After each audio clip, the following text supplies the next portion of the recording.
Blustery showers affecting parts of Scotland and perhaps Northern Ireland too, but a greater chance of seeing some bright and sunny spells here. Coldest though towards the north. In the south could be a little bit muggy at times with highs of around 21, possibly 22 Celsius. By Saturday, it is going to be markedly colder. Arctic air plunging its way down from the north, and in that northerly wind, likely to see quite a few showers around. These could turn wintry over the Scottish high ground, but by Sunday and into Monday, I'm expecting it to be largely dry for all of us. Tired of the usual focus-tested, pre-prepared Westminster runaround? Well, so am I. So you want higher taxes? Is your department to blame for this? Are you rethinking this policy? Every Sunday at 9:30, I'll be sitting down with those in power to get the truth about the issues affecting you. Let's be honest, we've known about the cost pressures of this project for years. Who is it? We're here for the show. More energy this time! Welcome to the Dinosaur Hour. I was married to a therapist. And you survived? I thought we were getting Hugh Laurie. Second best. You interviewed Saddam Hussein. What's that like? I was terrified. I'm playing strip poker with these three. Oh! No, thank you. My CDs need to be put in alphabetical order. Are you going to be problematic again? The Dinosaur Hour. Sunday, the 29th of October at 9 on GB News. What you get for breakfast is something that, if we do our jobs right, you will wake up to news that you didn't know the night before. It's a conversation. It's not just me and Eamon. We want to get to know you, and we want you to get to know us. From 6, it's Breakfast with Eamon and Isabel. Monday to Thursdays on GB News. Britain's news channel. People in Britain, they love free speech, but they also love fair play. I don't care if I'm speaking somebody from a trade union, from the Labour Party, somebody from the SNP. And I think the viewers like to see that actually we can challenge one another, but in a positive way. We think we ask the questions that people want to ask, and often we ask the questions that we wanted to ask in Parliament but never got the chance to ask. So join us every Saturday, 10 a.m. till noon on GB News, Britain's news channel. Nightmare commute.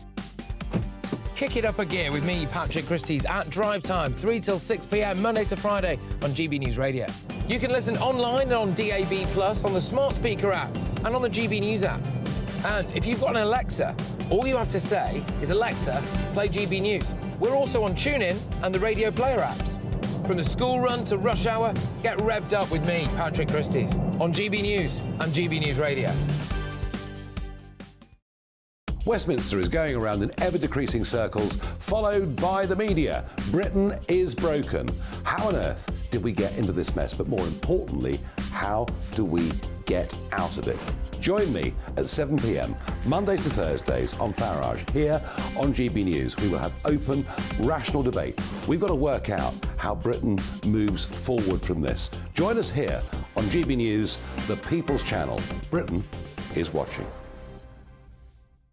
Join me, Andrew Pearce and Bev Turner, Monday to Thursday, 9:30 a.m. Who benefits from that? Not the British public. And on Fridays, join us, Tom Harwood and Ellie Costello from Britain's Newsroom. That's what you get with this show. That's fantastic. If it's happening, we're talking about it on Britain's Newsroom. GB News, Britain's news channel. GB News, unlike other broadcasters, isn't obsessed with the London-Westminster bubble. We think there's a nation beyond the M25, and that's why we talk about the issues that matter across the land. Join me on State of the Nation, 8 to 9 o'clock, Monday to Thursday, on GB News. Daisy's listening, and you should too. Now then, Lee Anderson here. Join me on GB News on my show, The Real World, every Friday at 7 p.m. I'm not eating bloody cat. Are you Delicious. mental? Open your mouth. OK, here comes a train. Reminds me of the scene in Singing in the Rain. Adam, is that a good one? Whoa! Join me at 7 on GB News, Britain's news channel.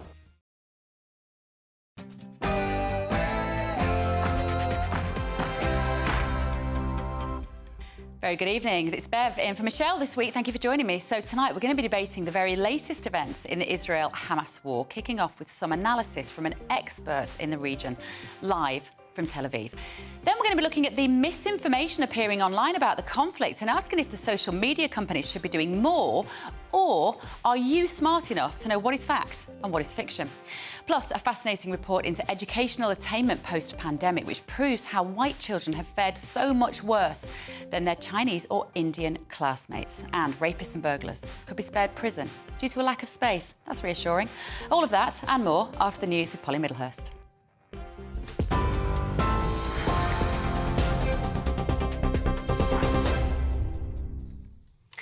Bev, thank you. Well, the top story this hour is that some breaking news, in fact, to bring you regarding Stansted Airport. Essex police have confirmed they're responding to an incident at the airport after a flight that was on its way from Nairobi in Kenya to Heathrow had to be diverted there. RAF fighter jets, we understand Typhoon jets, reportedly intercepting that Kenya Airways flight. The plane later landing safely and guided to a parking area for investigation. Some reports online that there was a security incident on board. We'll bring you more on that, of course, as it comes to us.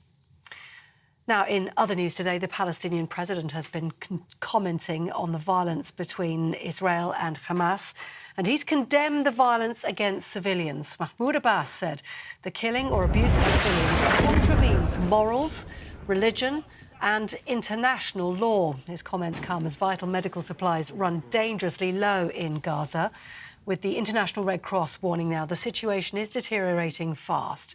The only remaining power station stopped working yesterday in Gaza. Fuel supplies for generators are dwindling and could run out very soon. We understand more than 1,300 Israelis have been killed since Saturday's attack, including over 200 soldiers. Meanwhile, more than 1,400 Palestinians have been killed in Israeli strikes. Well, the United States Secretary of State has described the Hamas terror attack as depravity in the worst. He was speaking during a trip to Israel, where he reassured the Israeli Prime Minister that as long as America existed, Israel would never have to defend itself alone. Israeli Prime Minister Benjamin Netanyahu insists Hamas should be treated in exactly the same way as ISIS. Anthony Blinken said he knows the terrorist group does not represent the Palestinian people or their legitimate aspirations. He said what he's seen in the country defies comprehension. A baby, an infant, riddled with bullets, soldiers beheaded, young people burned alive in their cars or in their hideaway rooms. I could go on, but it's simply depravity in the worst imaginable way. It almost defies comprehension. Anthony Blinken there, lost for words, describing what he's seen so far on his Middle East trip, and also saying he is trying to secure the release of hostages kidnapped by Hamas. More than 100 Israeli and foreign hostages have been taken by the terrorist group into Gaza. Now, Sagi is a British Israeli whose mother is among the hostages. Right now, I was supposed to go and be on my way to pick her up. And she was very much looking forward to come here and celebrate with her. You know, it's just heartbreaking. Every picture I see, it's people I grew up with, it's people I know. My main message today is for the immediate release of all the civilians, especially the under 18 and the over 65. Well, here the government's organising flights for British nationals in Israel, with the first due to leave Tel Aviv today. The Foreign Secretary, James Cleverly, urging British citizens who want to get out of the region to register their presence. Those eligible for that flight have been told not to go to airports unless instructed to do so. Meanwhile, here at home, His Majesty the King has met with the Chief Rabbi to express his support for the Jewish community in the UK. King Charles and Sir Ephraim Mirvis discussed events in Israel and how to support interfaith harmony in Britain. It comes amid a 300% rise in incidents of anti-Semitism in the UK since Hamas's attack on Israel last weekend. The Community Security Trust recording 89 separate incidents, including assault, damage to Jewish property and abusive behaviour in the last few days. Now, judges in England and Wales are being told to postpone jail sentences for some offenders because prisons are too overcrowded. It comes after the government said it plans to rent prison spaces from foreign countries in an effort to address chronic overcrowding here. The Ministry of Justice says the government has done more than ever before to protect the public and keep offenders locked up for longer. Bernie Ecclestone has been handed a 17-month suspended sentence today after pleading guilty to fraud. The ex-Formula One boss will also have to pay £652 million to the HMRC. He appeared at London's Southwark Crown Court this morning after failing to declare more than £400 million of overseas assets to the British government. The billionaire turns 93 later this month. He had been due to face trial in November after he'd previously denied the charge. And lastly, an MP for the Scottish National Party has defected to the Tories today amid reports of a toxic and bullying culture in the party's Westminster group. Lisa Cameron's defection comes as she was facing a selection battle to be the candidate for a seat in the west of Scotland. She says she's been the victim of group bullying at Westminster and has even suffered panic attacks as a result. Well, the Prime Minister, Rishi Sunak, said today he's delighted Miss Cameron has joined the Scottish Conservatives. That's the news. This is GB News across the UK on TV, in your car, on digital radio and on your smart speaker by saying play GB News. This is Britain's news channel.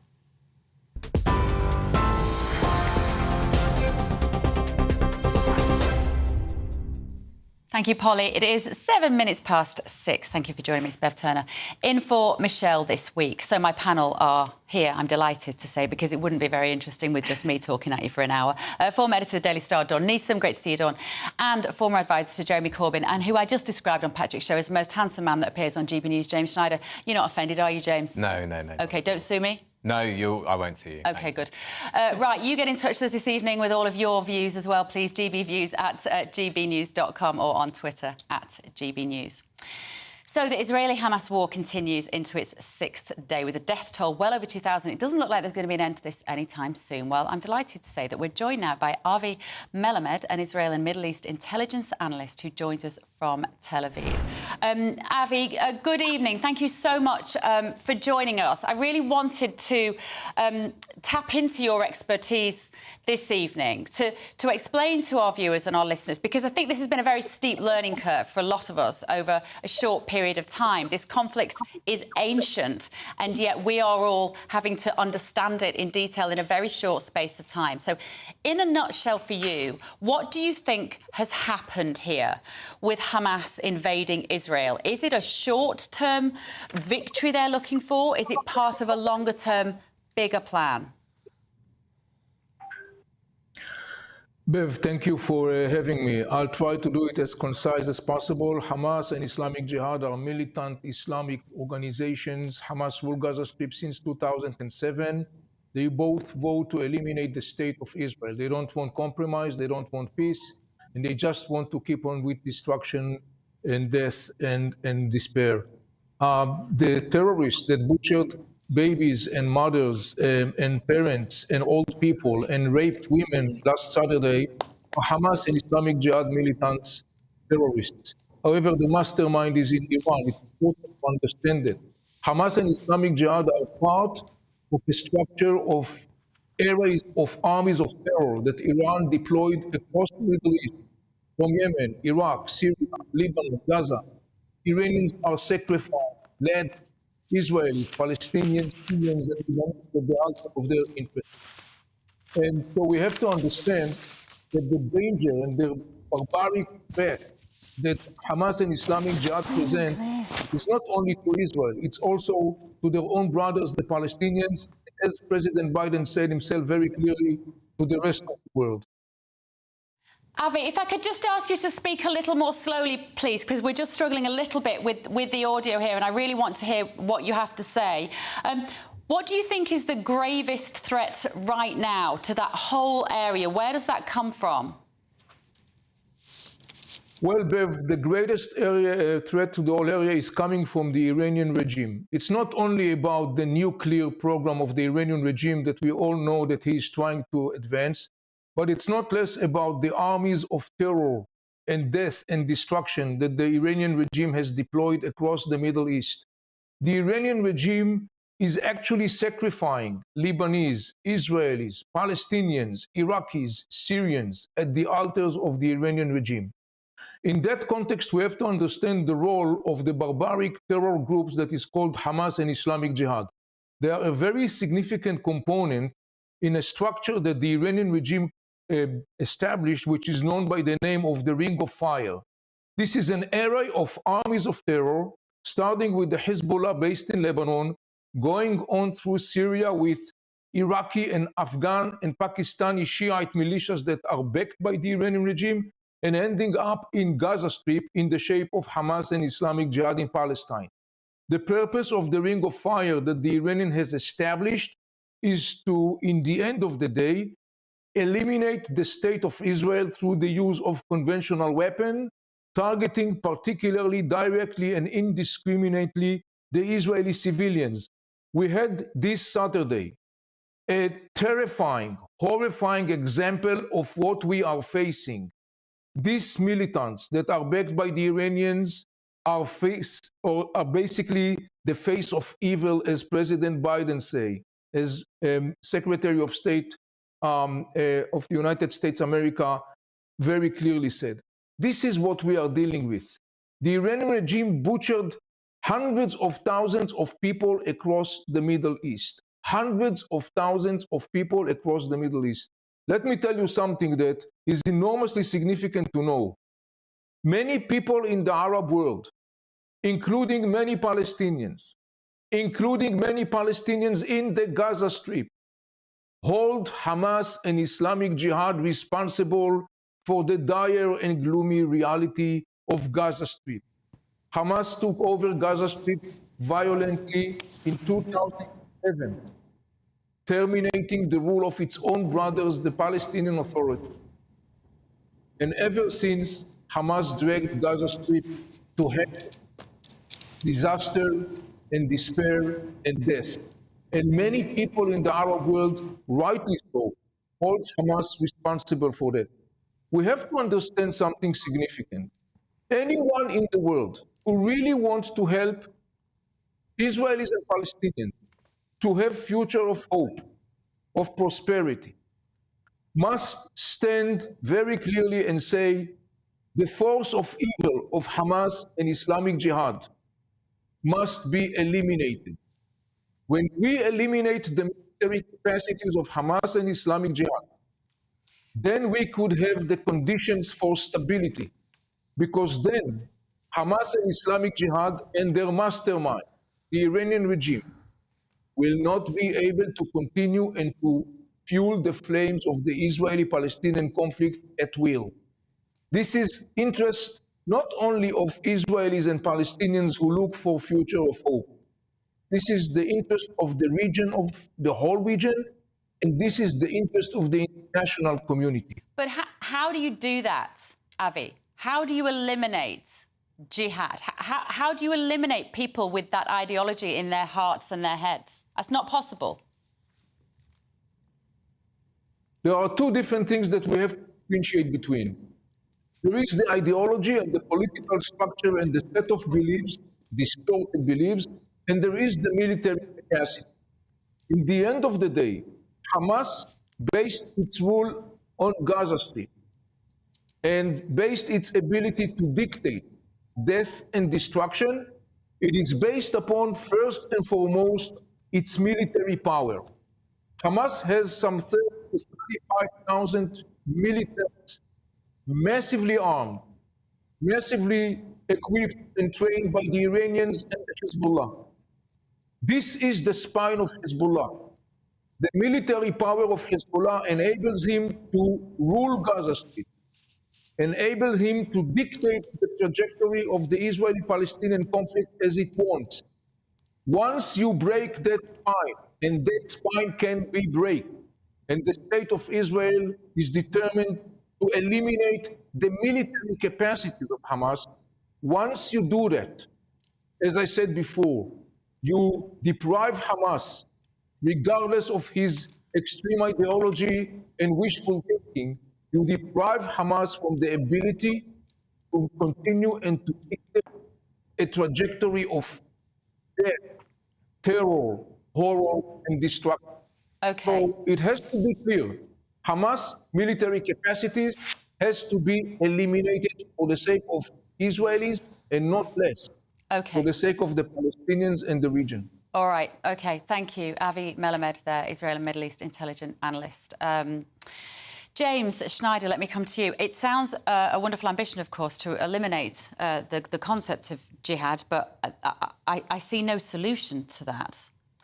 Well, you're not going to eliminate the people striving for national liberation and independence of colonised people by bombing their homes into rubble. The idea that the Palestinian people will just accept their eternal destruction and subjugation is nonsense. But you draw the distinction between the Palestinian people and Hamas, presumably? Well, yes, but Hamas, we heard a lot of things that are not factually accurate in that presentation. For example, Hamas won an election in Gaza. True. Point of fact, in 2005. And because they presume the Palestinian people would be kept safe by Hamas. And, well, because of the primary reason that they won the election, according to experts at the time, was because of the frustration of the Palestinian people in Gaza with the failure of Fatah and the Palestinian Authority in getting a two-state solution because they were being strung along by Israel. Now, the Israeli government and security services were happy that Hamas took over. In fact, the Israeli Defense Intelligence Chief Amos Yadlin in 2007 said Israel would be happy if Hamas took over Gaza because Hamas is seen as not a legitimate actor, and therefore more violence can be done against Gaza. We're talking about now 16 years of the most extreme blockade in the world, in probably the most densely populated place in the world. When the defense minister announced the coming Israeli war crimes the other day by saying that there was going to be a total siege, no food, no water, and so on and so forth, this is an intensification of an already existing 16-year-long siege, which is why Gaza has been referred to again and again by the UN and many others, including our former Prime Minister David Cameron, as an open-air prison, because that is what that is. Now, we heard none of that context whatsoever in that presentation. Instead, we heard this theory that it was all to do with Iran, which some intelligence sources and some of the reporting this week have said that Iran was actually surprised, just like the US was surprised and Israel was surprised by the. You don't believe that, sure? Do you believe that? I think that may well be true. I don't know, but if the Israeli authorities were caught unawares. And the US was caught unawares, I don't think it's outlandish that other powers in the region would also have been caught unawares. I want to bring you in, Dawn, before we have to go to a break. It seems unlikely, does it not, that Iran were not aware that Hamas were going to stage such an extraordinary invasion? But who knows? Who knows what's going on in that region at the moment? All we know is that people on both sides are dying. And I think we have to be very, very careful to separate the Palestinian civilization, Palestinian population and Hamas, who are a terrorist organisation. They don't want peace, Bev. They want jihad the world over. They don't even care, I don't think, about their own people. And the population of Palestine are a very young population. I think over 50% of them are under 18. 70% of them haven't voted. Yeah. So what you've got here, and an awful lot, as James has alluded to, an awful lot of our Israeli people don't back what Netanyahu is doing. You have here, you've got two very young populations who are being kept apart by rich old men. The leader of Hamas is in Qatar at the moment. Yeah. They're not even in the firing line. They're putting young people in the firing line for their own ends, and their own ends aren't the people of Israel, and I don't think they're the people of Palestine either. OK. Right, good place to take a pause, guys. Lots more to get through, though. Don't go anywhere, will you? We are going to be discussing about the fact that truth is the first casualty of war. Ministers have been meeting tech bosses to discuss the misinformation being propagated online about the war. Do you think they have a place to do that? Don't go anywhere. This is GB News.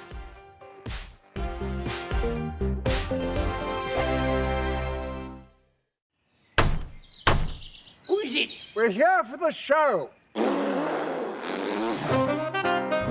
More energy this time! Welcome to the Dinosaur Hour. I was married to a therapist. And you survived? I thought we were getting Hugh Laurie. Second best. You interviewed Saddam Hussein. What's that like? I was terrified. I'm playing strip poker with these three. Oh! No, thank you. My CDs need to be put in alphabetical order. Are you going to be problematic again? The Dinosaur Hour. Sunday, the 29th of October at 9 on GB News. What you get for breakfast is something that, if we do our jobs right, you will wake up to news that you didn't know the night before. It's a conversation. It's not just me and Eamon. We want to get to know you, and we want you to get to know us. From 6, it's Breakfast with Eamon and Isabel. Monday to Thursdays on GB News. Britain's news channel. People in Britain, they love free speech, but they also love fair play. I don't care if I'm speaking somebody from a trade union, from the Labour Party, somebody from the SNP. And I think the viewers like to see that actually we can challenge one another, but in a positive way. We think we ask the questions that people want to ask, and often we ask the questions that we wanted to ask in Parliament but never got the chance to ask. So join us every Saturday, 10 a.m. till noon on GB News, Britain's news channel. Nightmare commute. Kick it up a gear with me, Patrick Christie's, at drive time, 3 till 6 p.m, Monday to Friday on GB News Radio. You can listen online and on DAB+, on the smart speaker app and on the GB News app. And if you've got an Alexa, all you have to say is, Alexa, play GB News. We're also on TuneIn and the Radio Player apps. From the school run to rush hour, get revved up with me, Patrick Christie's, on GB News and GB News Radio. Westminster is going around in ever-decreasing circles, followed by the media. Britain is broken. How on earth did we get into this mess? But more importantly, how do we get out of it? Join me at 7 p.m, Mondays to Thursdays on Farage, here on GB News. We will have open, rational debate. We've got to work out how Britain moves forward from this. Join us here on GB News, the People's Channel. Britain is watching. Join us every night on GB News at 11 p.m. for Headliners, which is 3 top comedians going through the next day's news stories, which is exactly what you need, because when the establishment has gone crazy, you need some craziness to make sense of it. Headliners. You don't have to bother reading the newspaper. We've got it covered for you. Every night at 11 p.m. and repeated every morning at 5 a.m. We won't send you to sleep like some of the other paper review shows out there. So join us 11 p.m. every night on GB News. The People's Channel, Britain's news channel.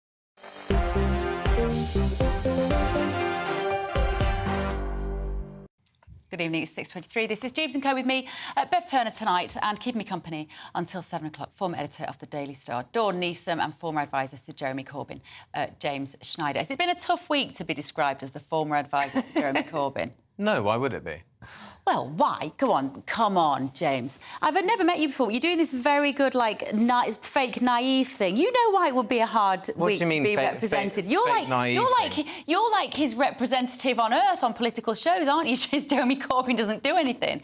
People come to you to say, what would Jeremy Corbyn think in this situation? That's not why I have you here. Yeah, no, I mean, he's perfectly capable of speaking for himself, as he has this week. I'm speaking for myself, and you can listen to what I say and see what you think. But at the Labour Party conference, obviously, he was doorstepped by all of the reporters wanting to know if he would condemn Hamas. Do you felt he did it in the sufficiently strong terms?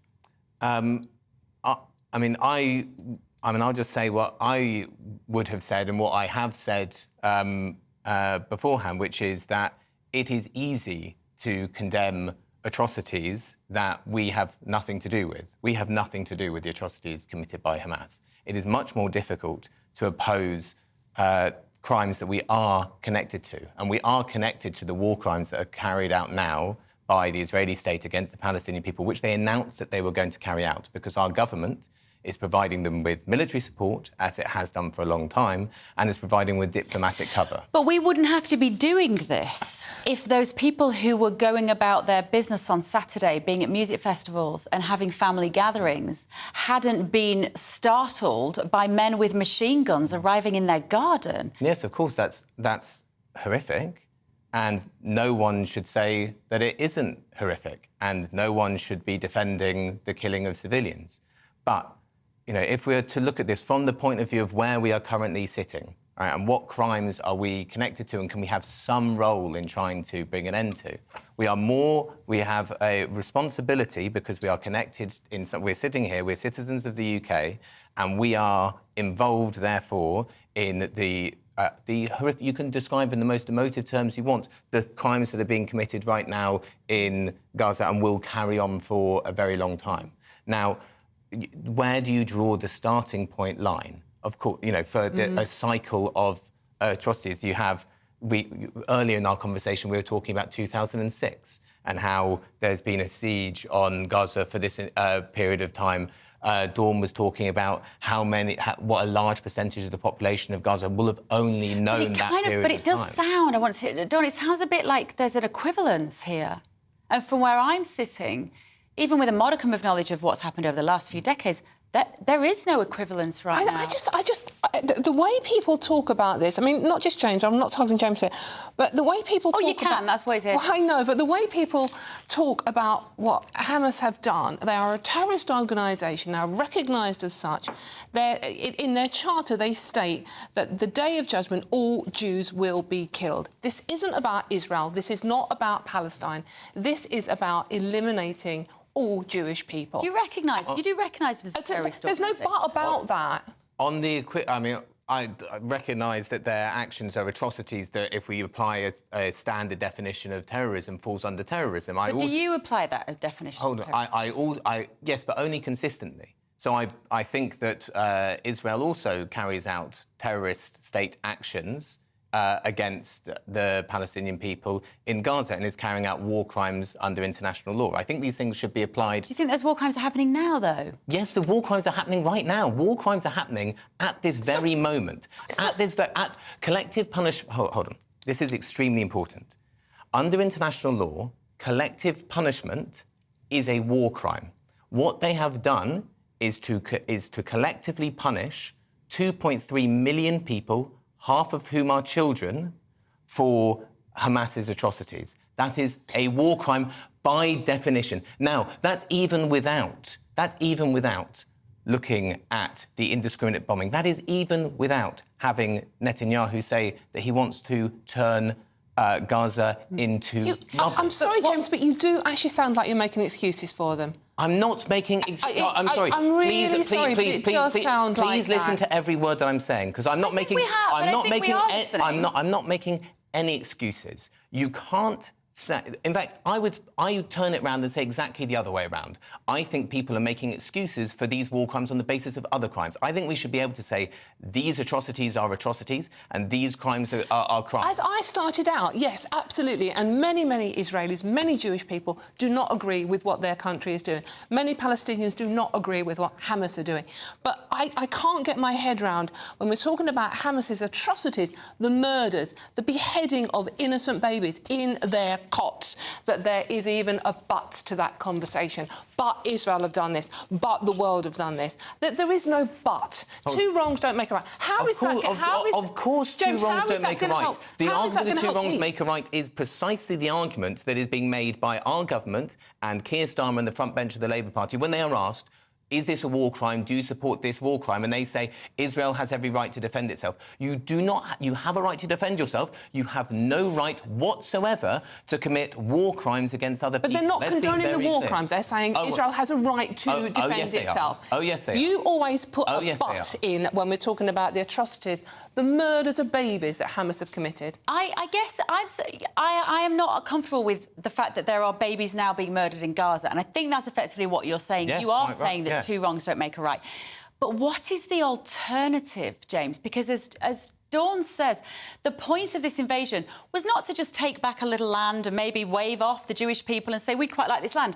It is the annihilation of all Jews on the planet. That is clearly the stated aim. So how do you manage that sort of threat? I'm sorry. I really think that the leap from these atrocities that were committed over the weekend to the wiping out of all Jews, which includes me, by the way, the wiping out of all Jews on earth is a nonsense, and it's a sort of thing, that sort of language helps to clear the path for these, Gaza, a place of 2.2 million people reduced to rubble. Look at the footage from there. Look at the things that are being done to those people there. None of it is correct. None of it is correct. And so the response from Israel should not be to commit war crimes and should not be this disproportionate stuff. Of course it should. And our government and the other governments of the world should be calling for restraint and pushing to return to peace talks, which Israel has not been engaging in since 2014, which the Israeli government, its key figures, for example, its finance minister, Smotrich, has said that Palestinians living in the occupied territories, they have three choices. Permanent subjugation to Israel, they can leave or they can die. This is not a government that is interested in peace, and there needs to be massive outside pressure to put them for... And Hamas are saying that Israel does not exist, should never exist, and nor should all Jewish people. And James, as you've just said, that includes you. That is actually in their charter, Article 7. Right. They have put that in writing. Right, and as have very similar things have said members of the Israeli government going the other way, basically denying that the Palestinian people exist. And yet these two groups are the very groups that are going to be required to speak for peace. Do you not feel that over the last few decades that Israel has tried, I think on about 5 occasions, the famous Camp David meeting with Clinton, that they've tried on multiple occasions to have it pushed back? I might be wrong. Like I say, this is not my area of expertise. That was 30 years ago, and for the last 20 years, Israel has repeatedly undermined any chance of peace, including those quotes I was reading earlier about supporting the Hamas takeover of Gaza and the undermining of the Palestinian Authority so that they won't have a negotiating partner. And they haven't been in any talks since 2014. And they have government officials who call for the annexation of the occupied territories, and they support the expansion of the illegal settlements, making a Palestinian state de facto impossible. That's what the Israeli ambassador to Britain has said on record in the past as well. So, no, that's not making good efforts towards peace. And again, where do we in Britain and in other countries have a role? We have some influence. We have some influence, and it should be used to say, these illegal settlements are wrong, they are illegal, and they must not happen. You will not have our diplomatic support, you will not have our money, you will not have our military technology, you will not have our bombs and our bullets to carry out your continuing occupation of these people and apartheid, because there can be no long-term peace with the continued occupation, dispossession of a whole people. But there is so many vested interests in there not being long-term peace, it seems to me. And, we've got to take another break as well. Sorry, we're going to have to take a quick break. Dawn Neeson and James Schneider will be with me. We're not going anywhere. And don't you go anywhere. We've got a lot more to get through between now and 7 o'clock. And we're going to be checking the emails, gbviews@gbnews.com. See you in a minute.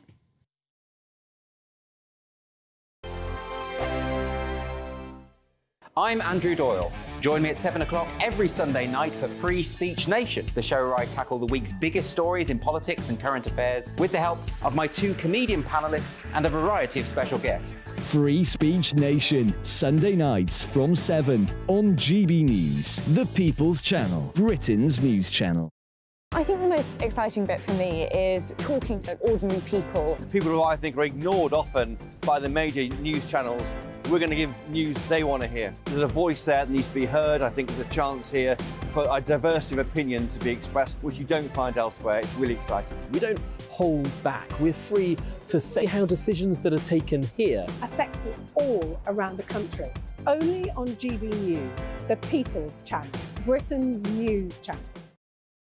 The Live Desk with me, Mark Longhurst. And me, Pip Thompson. It's here Monday to Friday on GB News. From midday, we'll bring you the news as it breaks, whenever it's happening and wherever it's happening, from across the UK and around the world. Refreshing, feisty, but with a bit of fun too. If it matters to you, we'll have it covered on TV, radio and online. Join the Live Desk on GB News, the People's Channel, Britain's news channel.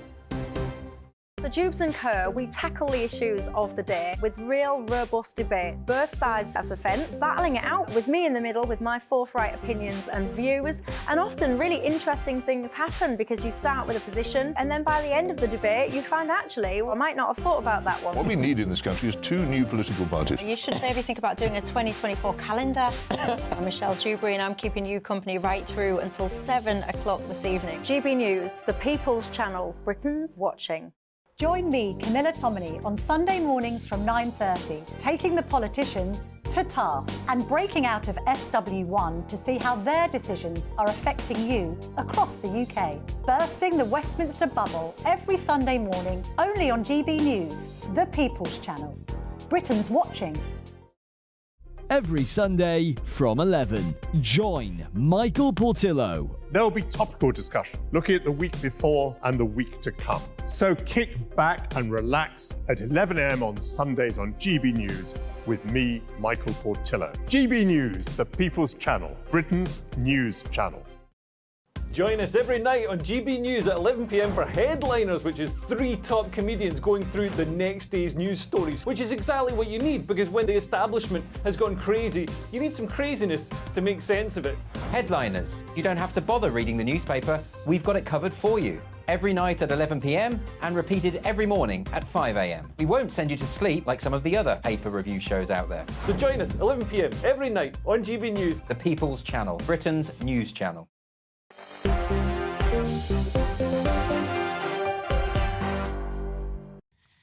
Welcome back to GB News. Bev Turner in for Michelle Dewberry tonight. We're debating whether to carry on this conversation, aren't we, about the war in Israel, because there is so much. I do want to go on to this story about while pupils have slipped behind in COVID. But before we do that, can we just quickly bottom out this idea of misinformation on social media with the war?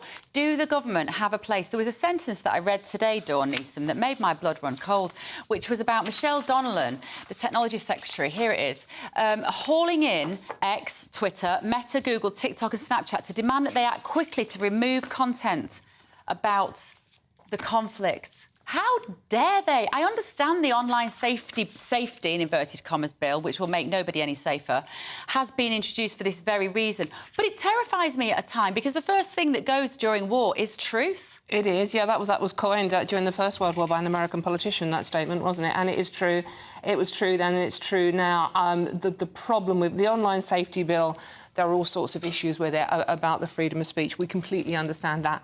However, I think in situations like this, and we've seen it with the Ukraine war as well, the amount of misinformation out there that it's not just lies, it's lies that cost people's lives. In what way, though? How? Well, because people believe it. I mean, if you look back over some of the misinformation that's been put out during war situations mainly, including the Ukraine, but not necessarily just the Ukraine, but going back, then people believe it and people get angry and people behave in a way they wouldn't necessarily behave. But it's impossible, James, surely, to make sure that everything is factually accurate. We've seen here, debating for 38 minutes, the situation in Israel. There is no necessarily one truth. There is never one truth narrative to any situation, particularly something as complex as this. Also, this implies that what we're getting in the rest of our media is accurate, 100%. which, I mean, let's take, for example, the story which Bev referenced in passing that was on the front pages of most of our newspapers yesterday, which is the horrifying idea that babies were beheaded. Now, clearly, children have died, but the idea that they're beheaded, which is particularly graphic, barbaric, gruesome, and disgusting, and depraved. Now, this Bev referred to Dawn. Sorry. It's all right, don't worry. You can call me Bev. I'd rather look like Bev tonight, believe me. Sorry. You're not the first handsome man to get my name wrong on a first date, don't worry. I got his name wrong earlier on as well, but it's been a long day. Come on. I'm sorry.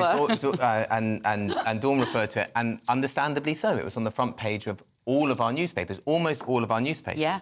And there's no real source for it. It came first from an I-24, which is an English language Israeli newspaper. It was sourced from one major had told them that. Now, it didn't appear in any of the Hebrew press. And when Sky News and Anadolu News Agency from Turkey both made requests for confirmation of it to the Israeli authorities, they didn't get it. Now, of course, there have been atrocities that are committed. This is not me saying there haven't been atrocities committed, but that's a piece of information that goes round in a very large way. But it goes round on our newspapers. That's not on social media. That's what I mean, and so if we are going to talk about government control over information, we do need to look at it in a much broader way. And also, we all remember the Iraq War and the dodgy dossier and the things that are told. It was the same in the US. Even the best newspapers, the New York Times, the supposedly most rigorous, most fact-checking, they had journalists that were fed stuff by the security services to build the case for war that turned out to not. Are we really getting to it? It's been confirmed today by our Jerusalem Post, by the way, who have got the pictures, and because I worked for a newspaper for a long time, I've seen the pictures, and yes, babies were beheaded. But I can't believe babies were killed in their cots, right? OK. We've got down to the fact that we are debating how they were killed. Like, that's an issue. It doesn't matter whether they were beheaded. It doesn't matter if they were shot in the head. It doesn't matter if they had their throat slits. They were babied, killed on a Saturday morning in their cots. So, yes, misinformation, and it does get in the mainstream press. I completely appreciate that. But the fact that so many people these days would rather believe, I'm talking as a newspaper journalist, obviously, would rather believe what they read online when so much of misinformation is out there, dangerous misinformation, and so much so that we end up debating whether the baby was shot or beheaded. Do you mean when you say there's so much misinformation online as opposed to in a newspaper? And I'm a fan of newspapers, Dawn. You know, I write for newspapers. I think the loss of newspapers will be a huge loss in this country. But that certainly looks like often the way that things are heading. But when you say online, do you just mean sort of citizen journalists? Do you mean Twitter, people on Twitter? Yeah, but the social media. I mean, all of the platforms that you can put whatever you want at, and there doesn't still seem, despite the online safety bills, both here in Europe and in America, there still doesn't seem to be any checks and balances. To be fair to Elon Musk, he said, we do have people doing it, we are taking it down as fast as we can, but it's still getting put up there. But this is what baffles me. During the pandemic, the social media companies could find words that you weren't allowed to say, like ivermectin is a potential drug, and they would take down that post straight away. Those YouTube sites went. I had a video that got taken down off YouTube within 90 minutes. So how come they could do it for certain things, but suddenly we need all of these new powers given to the government? To be honest, while I completely appreciate that there is a big problem with disinformation and social media makes it much worse, I'm extremely uncomfortable about giving the authority to governments to decide what is reality and what is not OK. Yeah. Because, yes, there will be plenty of terrible things that should be taken offline, that will be taken offline, and it will also silence some things that potentially shouldn't be. And I think that, that if you're going to have those powers, there needs to be so much oversight and so much transparency. Just briefly, I completely believe that they should be doing more to take down the graphic images. How can they, Dawn? Like, as a newspaper editor, with your understanding of that background, of how those pictures appear on the feeds and on the sources for editors, can companies like X and Instagram and Twitter, can they take those images down? Well, they seem to be able to monitor hardcore porn quite well at the moment, to be honest with you. So you can't just stumble across that. But and to be honest with you, I did a search before you came on tonight, and I couldn't find the image that I have seen from a newspaper feed, which no newspaper publishes. But I haven't seen them on social media. OK. And the people running these things can be fined now and even imprisoned. So okay. We need to take another quick break. Talking to social media, send us a little message on Twitter, won't you, at GBNews, whilst we take this quick break. Because when we come back, white and black Caribbean pupils are lagging behind massively in academic attainment in England. We'll be discussing why that might be after the break.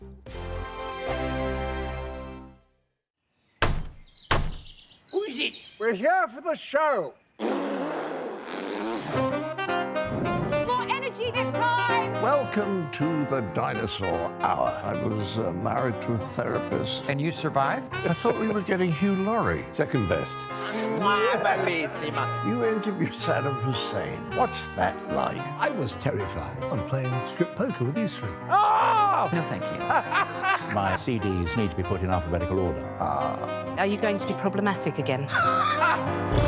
The Dinosaur Hour. Sunday, the 29th of October at 9 on GB News. Join me, Andrew Pearce and Bev Turner, Monday to Thursday, 9:30 a.m. Who benefits from that? Not the British public. And on Fridays, join us, Tom Harwood And Ellie Costello from Britain's Newsroom. That's what you get with this show. That's fantastic. If it's happening, we're talking about it on Britain's Newsroom. GB News, Britain's news channel. Now then, Lee Anderson here. Join me on GB News on my show, The Real World, every Friday at 7 p.m. I'm not eating bloody cat. Are you Delicious. mental? Open your mouth. OK, here comes a train. Reminds me of the scene in Singing in the Rain. Adam, is that a good one? Whoa! Join me at 7 on GB News, Britain's news channel. GB News, unlike other broadcasters, isn't obsessed with the London-Westminster bubble. We think there's a nation beyond the M25, and that's why we talk about the issues that matter across the land. Join me on State of the Nation, 8 to 9 o'clock, Monday to Thursday, on GB News. Daisy's listening, and you should too. Join me, Patrick Christie's, Monday to Friday, 3 till 6. We tackle the day's news agenda like you've never seen before. It's high tempo, high octane, the most controversial topics, and the best guests. You will not be able to take your eyes and ears off it. I'm not afraid to ask the questions that you really want answered. 3 till 6 p.m, Monday to Friday on GB News, the People's Channel, Britain's news channel. Join us every night on GB News at 11 p.m. for Headliners, which is 3 top comedians going through the next day's news stories, which is exactly what you need, because when the establishment has gone crazy, you need some craziness to make sense of it. So join us 11 p.m. every night on GB News, the People's Channel, Britain's news channel. What you get for breakfast is something that, if we do our jobs right, you will wake up to news that you didn't know the night before. It's a conversation. It's not just me and Eamon. We want to get to know you, and we want you to get to know us. From 6, it's Breakfast with Eamon and Isabel. Monday to Thursdays on GB News, Britain's news channel. I'm Andrew Doyle. Join me at 7 o'clock every Sunday night for Free Speech Nation, the show where I tackle the week's biggest stories in politics and current affairs with the help of my 2 comedian panellists and a variety of special guests. Free Speech Nation, Sunday nights from 7 on GB News, the People's Channel, Britain's news channel.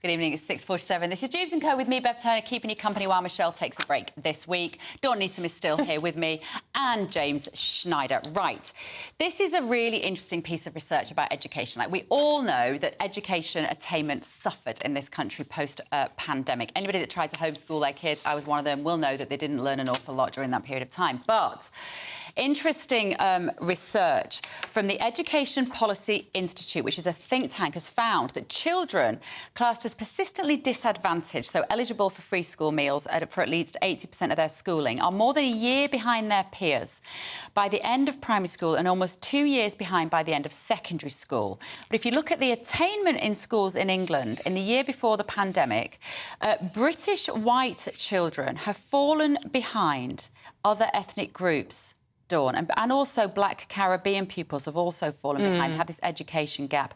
Chinese and Indian children acing it.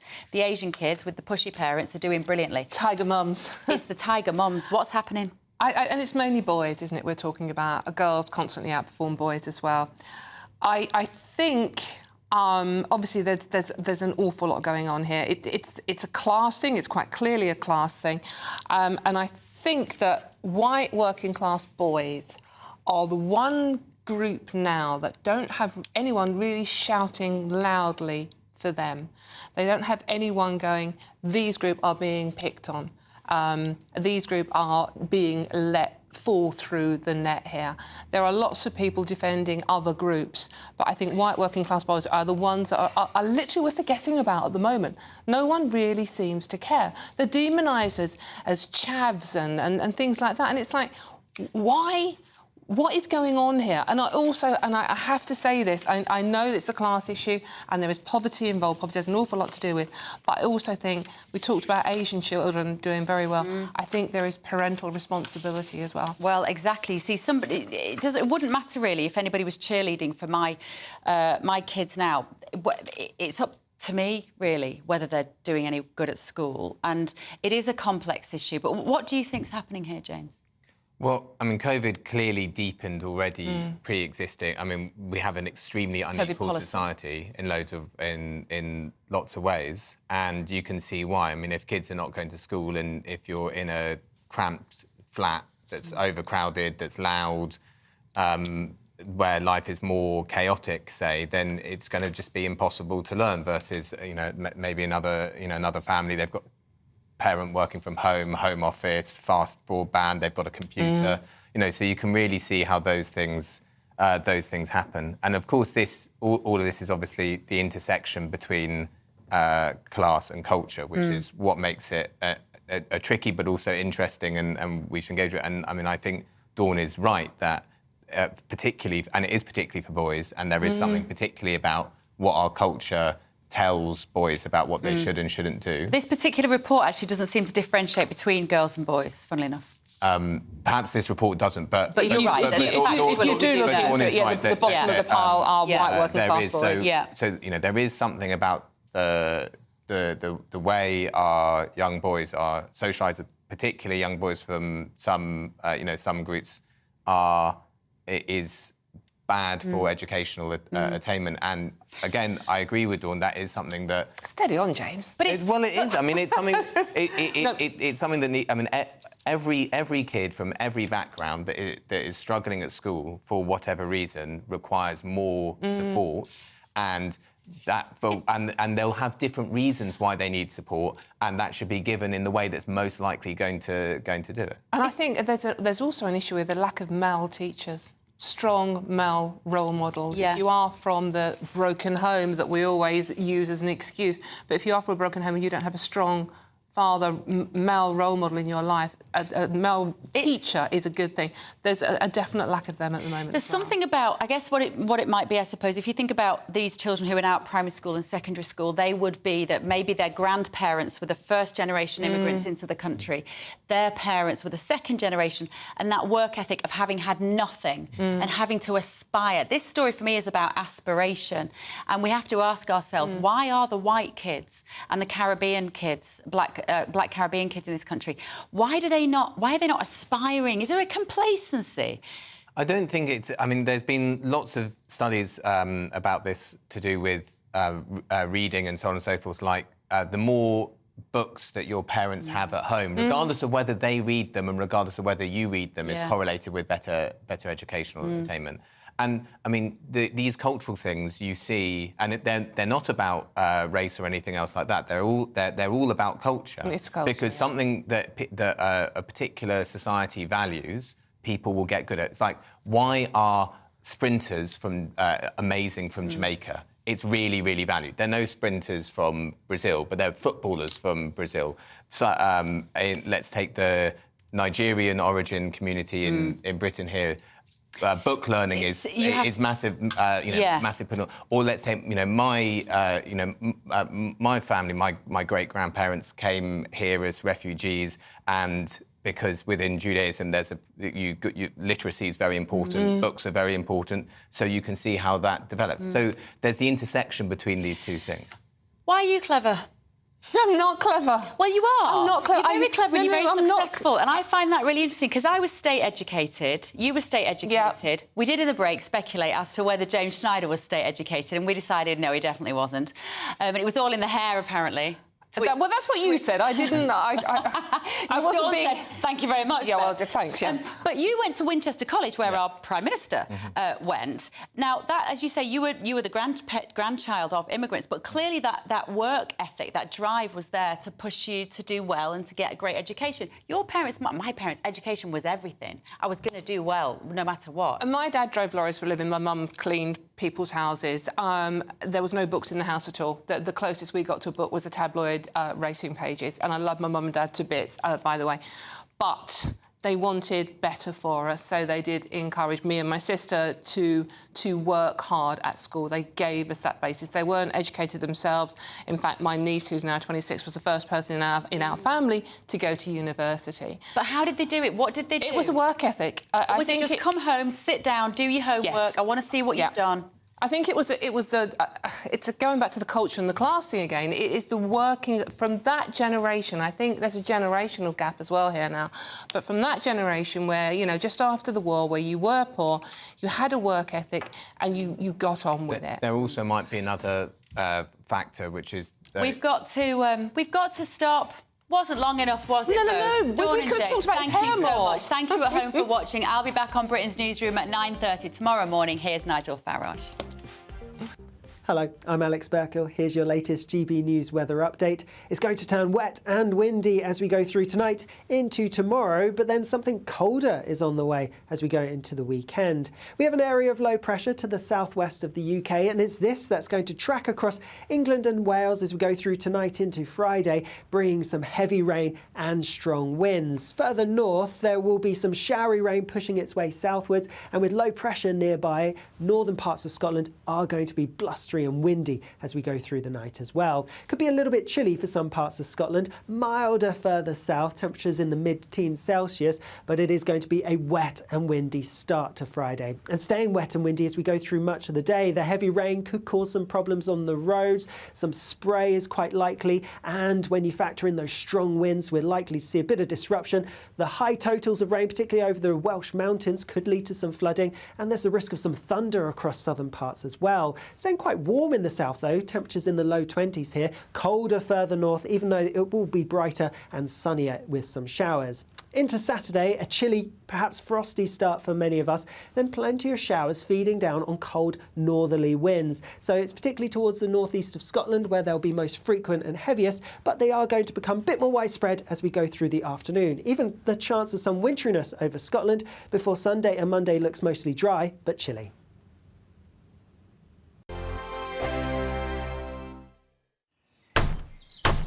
Who is it? We're here for the show. More energy this time! Welcome to the Dinosaur Hour. I was married to a therapist. And you survived? I thought we were getting Hugh Laurie. Second best. You interviewed Saddam Hussein. What's that like? I was terrified. I'm playing strip poker with you three. No, thank you. My CDs need to be put in alphabetical order. Are you going to be problematic again? The Dinosaur Hour. Sunday, the 29th of October at 9 on GB News. What you get for breakfast is something that, if we do our jobs right, you will wake up to news that you didn't know the night before. It's a conversation. It's not just me and Eamon. We want to get to know you, and we want you to get to know us. From 6, it's Breakfast with Eamon and Isabel. Monday to Thursdays on GB News. Britain's news channel. People in Britain, they love free speech, but they also love fair play. I don't care if I'm speaking somebody from a trade union, from the Labour Party, somebody from the SNP. And I think the viewers like to see that actually we can challenge one another, but in a positive way. We think we ask the questions that people want to ask, and often we ask the questions that we wanted to ask in Parliament.